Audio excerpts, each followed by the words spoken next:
In this topic, we turn to a series of international case studies that illustrate how the ecological planning project simulation is applied in real planning contexts.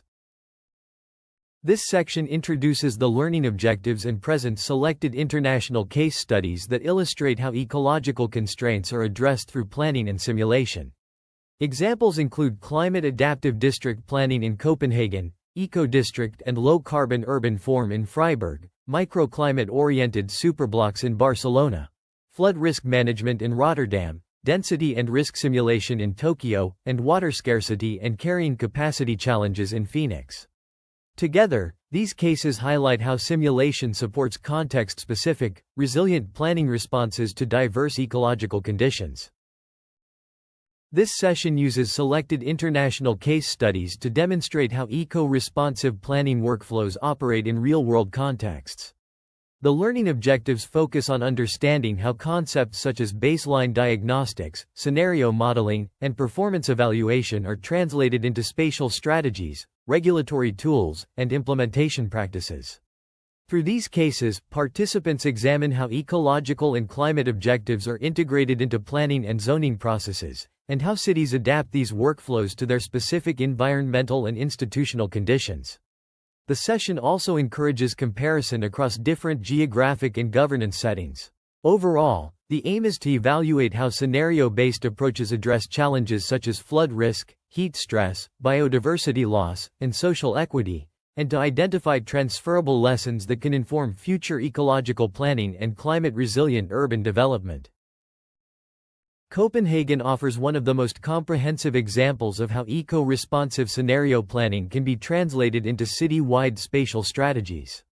Following a series of severe cloudburst events, the city undertook detailed baseline diagnostics, including high-resolution hydrological modeling and cloudburst mapping, to identify flood-prone zones and surface water flow routes.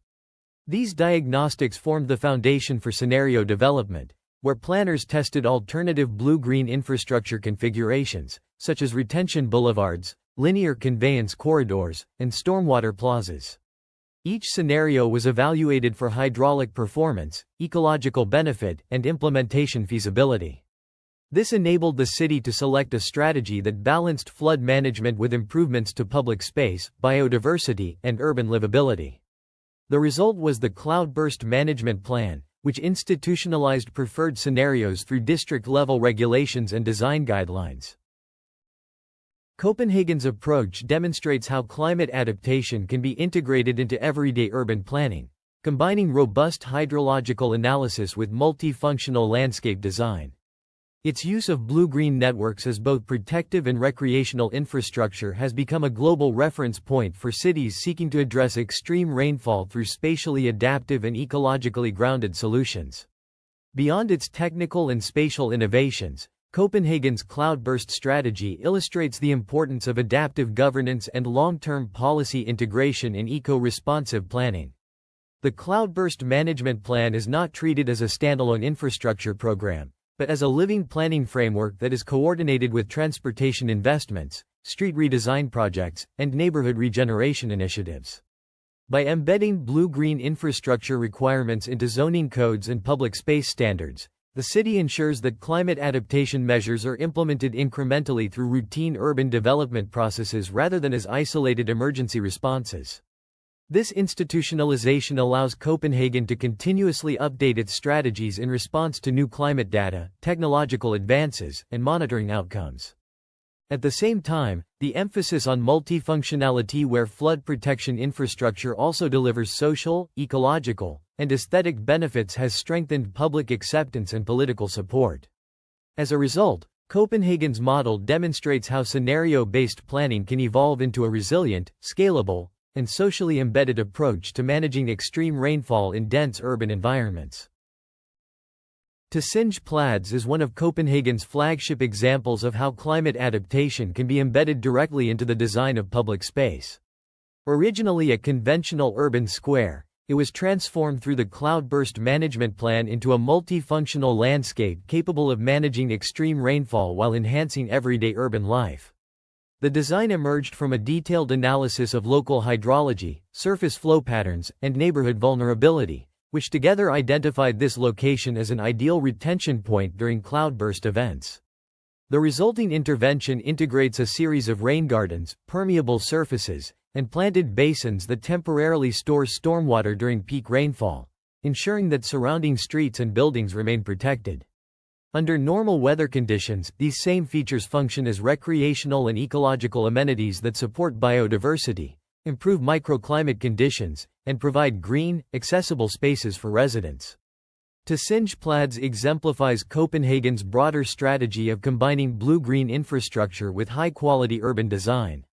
It shows how eco-responsive scenario planning can produce spaces that are not only technically effective but also socially vibrant and aesthetically appealing, demonstrating the multifunctional power of climate-adaptive public spaces. Freiburg's Vauban and Rieselfeld districts are widely recognized as leading examples of integrated eco-district planning, and they demonstrate how ecological objectives can be translated into spatial strategies through community co-design. Both districts were built upon extensive participatory scenario development, where residents, planners, and civil society organizations collaborated through workshops, charrettes, and deliberative forums. This approach ensured that ecological ambitions such as low-carbon living, biodiversity protection, and climate-sensitive design aligned closely with community priorities and everyday practices. One of Freiburg's most influential strategies was its commitment to low-carbon mobility. Car-free and car-light districts dramatically reduced emissions, while tramlines were extended early in the planning process to anchor compact, transit-oriented growth. These mobility choices supported walkable, mixed-use neighborhoods, reinforcing the eco-district vision. Ecological design strategies were equally central. Biodiversity corridors maintained ecological connectivity, while mandatory solar orientation rules optimized energy efficiency and supported the transition to renewable energy. Green courtyards, permeable surfaces, and local-scale energy systems further enhanced environmental performance. Importantly, Freiburg's experience demonstrates that participatory scenario planning can reduce conflict, increase social acceptance, and foster behavioral change when residents are actively involved in shaping their living environments. The resulting urban form not only achieves measurable reductions in energy use and emissions but also supports strong social cohesion and a shared sense of environmental responsibility. As such, Freiburg offers a highly transferable model for cities seeking to integrate low-carbon mobility, ecological design, and community-led planning into cohesive and resilient neighborhood-scale development strategies. Beyond their spatial and environmental qualities, Vauban and Rieselfeld also illustrate the importance of institutional support and policy continuity in sustaining eco-district development over time. Freiburg's municipal commitment to environmental leadership, often described through its Green City agenda, provided a stable governance framework that reinforced participatory decisions with regulatory backing, financial incentives, and long-term planning consistency. Land use regulations, mobility policies, and building standards were aligned to support the scenarios developed through community engagement, ensuring that ecological objectives were not diluted during implementation. These images capture the core principles of Freiburg's eco-districts, Vauban and Rieselfeld. The solar-oriented housing illustrates how building design and orientation were optimized for passive energy gain and renewable production. The car-free street reflects the district's commitment to low-carbon mobility, where walking, cycling, and trams form the backbone of daily transportation. The green corridor demonstrates how biodiversity and open space are woven into the neighborhood structure, supporting ecological connectivity and high-quality public space. Together, these elements show how Freiburg translates ecological objectives into holistic, livable urban environments. Barcelona's Superblocks initiative stands as one of the most influential examples of eco-responsive scenario planning applied to mobility, public space, and microclimate improvement. The project began with a rigorous baseline assessment that analyzed traffic flows, air pollution hotspots, heat island effects, and deficits in public space. These diagnostic layers revealed a city dominated by car traffic, with limited opportunities for pedestrian activity and significant public health concerns. Building on this foundation, planners developed multiple scenarios to test the impacts of reducing vehicle access within designated 9-block areas. Mobility models and environmental simulations evaluated how these scenarios would redistribute traffic, reduce emissions, and improve thermal comfort. This modeling helped refine the design of the superblocks, ensuring that ecological and social benefits aligned with mobility performance. A distinctive strength of the Barcelona approach was its use of tactical urbanism as a prototyping stage. Temporary installations such as painted pavements, modular seating, small-scale green elements allowed planners to test how residents interacted with redesigned spaces. Observational data and community feedback informed subsequent refinements. Ultimately, the success of early prototypes led to widespread implementation, with superblocks integrated into Barcelona's formal mobility, climate, and green infrastructure policies. This iterative, evidence-based process demonstrates how scenario modeling, community engagement, and flexible design can collectively deliver transformative urban change. Beyond its spatial and environmental impacts, the Superblocks initiative also illustrates the role of adaptive governance and institutional learning in eco-responsive planning.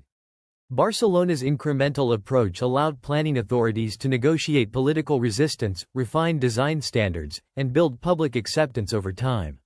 By starting with reversible interventions and gradually formalizing successful configurations, the city reduced implementation risk while fostering trust between institutions and local communities.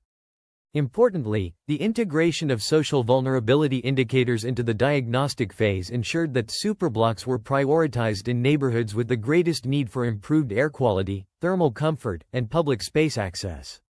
As a result, the superblocks model demonstrates that eco-responsive scenario planning is not only a technical exercise but also a social and institutional process. Its success lies in the combination of data-driven analysis, experimental design, and long-term policy alignment, offering a transferable framework for cities seeking to reconcile mobility reform, climate adaptation, and social equity through spatial transformation. These images show how Barcelona's superblocks transform ordinary streets into pedestrian-centered, climate-responsive public spaces. By restricting through traffic and reclaiming intersections, the city creates safer, quieter environments with more greenery, shade, and social activity. What you see here reflects the project's core principles: tactical interventions that test new layouts, expanded space for walking and cycling, and redesigned streets that reduce heat and pollution. Together, these visual examples illustrate how simple spatial reorganization can produce profound environmental and social benefits. Rotterdam is one of the most climate-vulnerable cities in Europe because much of its urban area lies below sea level. This makes the city extremely sensitive to both storm surges from the coast and heavy rainfall events within the urban fabric. Instead of relying only on traditional flood defense structures, Rotterdam has developed a long-term climate adaptation strategy that integrates hydrological simulation, urban planning, and ecological design. The purpose of these simulations is to understand how water moves through the city during different weather conditions and to predict where flooding will occur under future climate scenarios. Hydrological simulation plays a central role in this strategy. Using rainfall data, elevation maps, drainage capacity information, and sea level projections, planners can model how surface runoff behaves during intense rainfall, how water accumulates in low-lying areas, how drainage systems respond under stress, and how tidal or coastal flooding interacts with inland water flows. This helps planners understand the spatial and temporal behavior of water across different scales, from individual streets to entire districts. Importantly, simulations do not just describe current conditions, they allow planners to test what-if scenarios. For example, what if rainfall intensity doubles? What if sea level rises by 50 centimeters? What if drainage infrastructure fails? The results of these simulations guide real urban interventions. One of the most innovative examples is the creation of water squares. These are multifunctional public spaces designed to temporarily store excess rainwater during storms. On a normal day, they act as playgrounds or gathering areas for the community. During heavy rainfall, they function as controlled retention areas, reducing flooding in the surrounding streets. Hydrological simulation was used to determine the size, depth, storage capacity, and placement of each water square. It also helped evaluate how these features would interact with the existing drainage network and how quickly they would fill and empty under different rainfall events. Without simulation, planners would have faced significant uncertainty and risk, and the design process would have been far less accurate. Beyond water squares, Rotterdam also redesigned street levels, improved building entrance elevations, and created new guidelines for flood-resilient construction. All of these decisions were based on scenario testing and performance assessments generated through hydrological models. What makes this case especially relevant to our course, Simulating Ecological Constraints in Planning, is that it shows how ecological limits, in this case hydrology, can directly shape urban form. Instead of resisting water or ignoring its behavior, Rotterdam learned to plan with water. The city used simulation to visualize flood risk, quantify different levels of vulnerability, and identify ecological constraints that any future development must respect.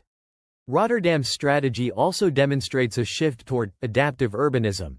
Instead of designing rigid, one-time solutions, planners now design urban spaces that can absorb, store, or redirect water when needed. This approach reduces ecological damage, improves public safety, and increases long-term resilience. The lesson here is powerful. Hydrological constraints are not barriers to development, they are design parameters. When we simulate them, we transform uncertainty into knowledge. And when this knowledge is embedded into planning, we create safer, smarter, and more sustainable cities. In summary, Rotterdam shows us how simulation can transform ecological processes into actionable planning strategies. Hydrological modeling provides insights into flood behavior, helps test alternative infrastructure designs, and supports more adaptive, water-sensitive urban spaces. It is one of the clearest examples of how ecological simulation supports resilient planning in the era of climate change. Tokyo is one of the most densely populated metropolitan regions in the world, and at the same time, it is located in one of the most seismically active areas on Earth. This combination makes Tokyo a critical case for understanding how extreme geological constraints can be managed without reducing urban density. Rather than dispersing population or limiting growth, Tokyo focuses on reducing risk through advanced simulation, monitoring, and planning strategies. The primary ecological constraint in this context is seismic risk. Earthquakes represent a non-negotiable geological limit that cannot be controlled or eliminated. Instead of attempting to avoid this constraint, Tokyo treats it as a central planning parameter. Simulation plays a key role in understanding how the city behaves before, during, and after seismic events. One major application of simulation in Tokyo is structural risk analysis. Digital models are used to assess building vulnerability under different earthquake intensities. These simulations support strict seismic building codes and guide retrofitting programs, especially for older structures and critical facilities such as hospitals, schools, and transportation hubs. Structural safety is therefore approached as a continuous and adaptive process rather than a one-time intervention. Simulation is also used to design and evaluate evacuation networks and public space systems. In a high-density city, evacuation during an earthquake presents serious challenges related to congestion and accessibility. By simulating crowd movement, street capacity, and access to open spaces, planners can test different evacuation scenarios. Parks, wide boulevards, riverfronts, and public plazas are intentionally planned and connected as safe assembly areas and emergency corridors. These simulations help ensure that dense urban environments remain navigable and functional during emergencies. A third critical component is real-time monitoring and data-driven response. Tokyo operates an advanced network of sensors, early warning systems, and digital communication infrastructure. These systems collect real-time data on seismic activity, infrastructure performance, and mobility patterns. Simulation models are continuously updated with live data, allowing authorities to slow or stop trains, issue public alerts, manage evacuations, and coordinate emergency services within seconds. In this way, simulation is not only predictive but operational. From a planning education perspective, the Tokyo case study clearly demonstrates that density itself is not the problem. Risk emerges when density is not supported by appropriate design, regulation, and monitoring. Tokyo shows that through simulation, high-density urban environments can be made safer, more resilient, and more responsive to extreme ecological constraints.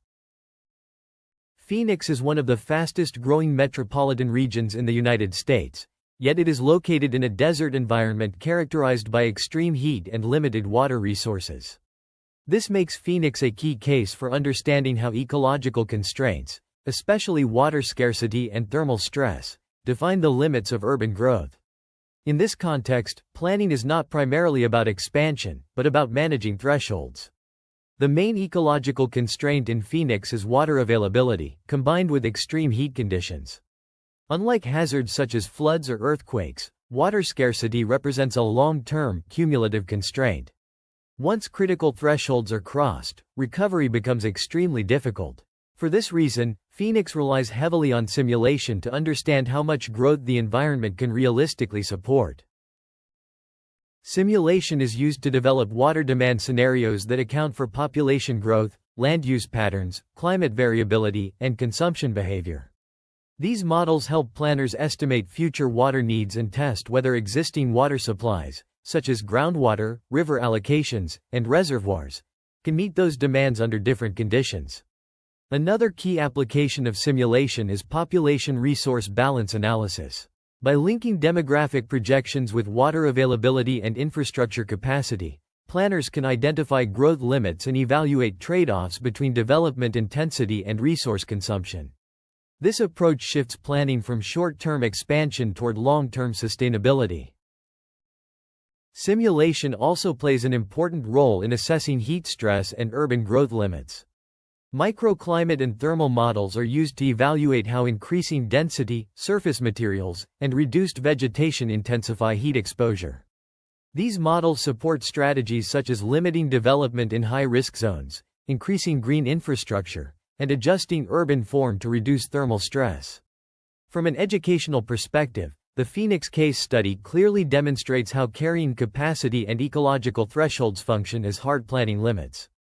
It shows that growth is not only a political or economic decision, but also an ecological one.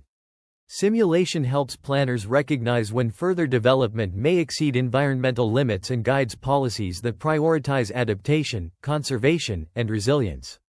For this course, Phoenix is a critical example because it illustrates how ecological constraints do not simply influence design. They define the long-term boundaries within which planning must operate.